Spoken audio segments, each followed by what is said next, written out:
Real talk, gusto mong yumaman, gusto mong umasenso. Pero bakit hanggang ngayon, empleyado ka pa rin? Huwag kang magagalit. Kasi baka ito na ang sign na iniintay mo at kailangan mong marinig. Marami sa atin ang gusto maging successful na entrepreneur. Pero ang tanong, may entrepreneurial mindset ka na ba? Kung gusto mong maging entrepreneur, dapat baguhin mo muna ang mindset mo. Kasi iba ang iniisip ng isang empleyado sa iniisip ng isang negosyante. Example, ganito.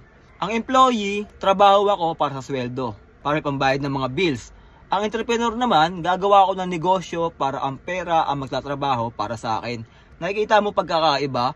Ang empleyado nag-iisip paano kumita. Ang entrepreneur nag-iisip paano palaguin ang kita niya para sa future niya. Kung gusto mong mag-switch sa entrepreneurial mindset, ito ang 3 bagay na kailangan mong gawin.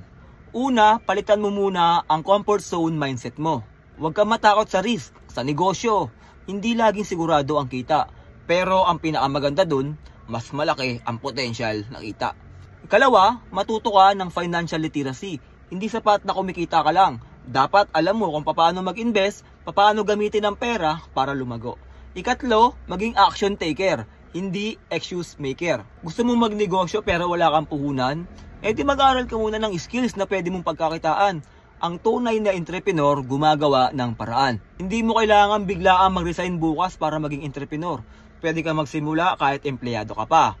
Start small, mag-side hustle, mag-invest, aralin ang market, at unti-unting palaguin hanggang sa kaya mo na maging full-time entrepreneur. At ang pinaka-importante sa lahat, huwag kang matakot mag-fail. Lahat ng big-time entrepreneurs dumaan sa failure. Pero ang mahalaga, tumayo sila ulit. Kaya ikaw, ready ka na ba? Kung gusto mong maging entrepreneur, simulan mo muna sa mindset. Kasi sa buhay, ikaw lang makapag-decide kung magiging boss ka o forever kang empleyado.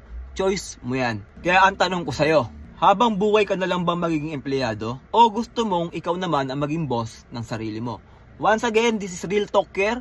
See you on my next video.